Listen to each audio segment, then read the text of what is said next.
The defense of Velyka Novosilka has collapsed. Russian armed forces push into the Dnipro region.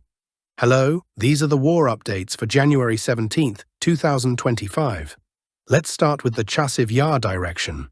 Russian units continue their offensive in the northern neighborhoods, gaining control over approximately half of the territory of Workshop No. 4th. Russian assault groups have also advanced beyond the railway line toward the high-rise residential area in the city center.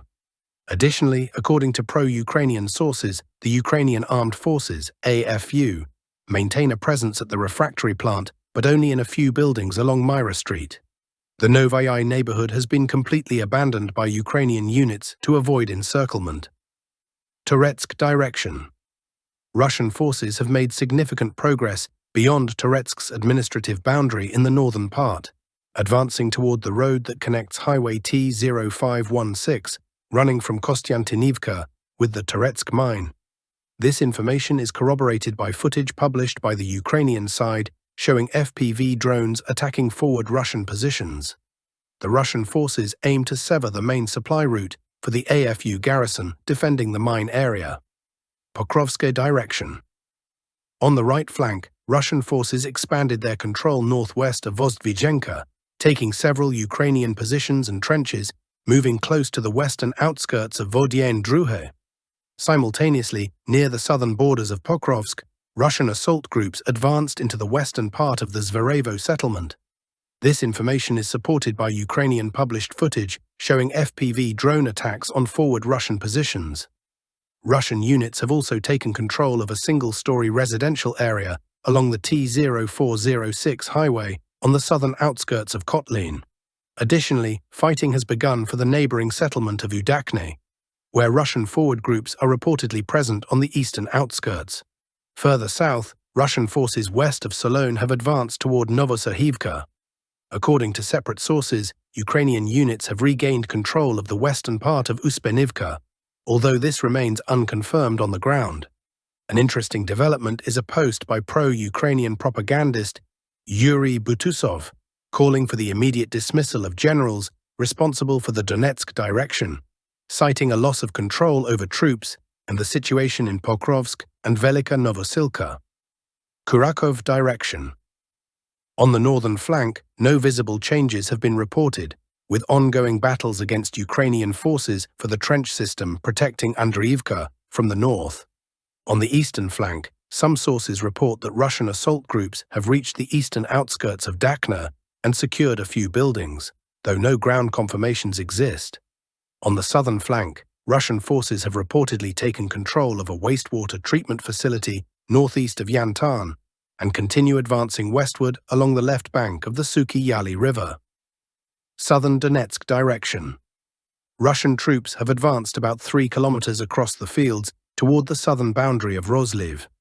This movement is verified by control footage showing Russian armored vehicles. Simultaneously, Russian assault groups moved north and took Vremivka under their control, with supporting footage published by the Russian side. The capture of Vremivka has created a dire situation for the AFU's 110th Brigade, whose continued presence in the area is uncertain. The fate of Velyka Novosilka seems likely to be decided in the coming days. Additionally, the Russian side published footage of the destruction of a bridge over the Suki Yali River between the settlements of Konstantinopil and Ulakli. Earlier, a bridge over the Vovcha River connecting Konstantinopil and Andriivka was also destroyed. These actions indicate ongoing Russian efforts to disrupt AFU logistics in this area to isolate future battle zones from one another. In the Kharkiv, Kupiansk, and Siversk directions, no significant changes. As of today, the entire line of contact remains largely unchanged, except for developments in the southern Donetsk direction. Here, the Ukrainian command is deploying maximum reserves along the entire contact line to hold the front until January 20th, the inauguration date of Donald Trump. After January 20th, the Ukrainian command anticipates a potential freezing of the conflict along the current contact line and has thus instructed its forces to defend every meter of territory at any cost. Kursk direction. No updates have been received so far. We are awaiting geolocation materials from Makhnovka.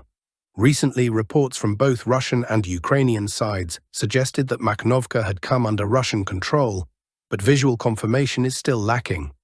Russian forces are assaulting settlements such as Kositsa and Cherkasska Porechna, while Ruskaya Porechna is already under Russian control.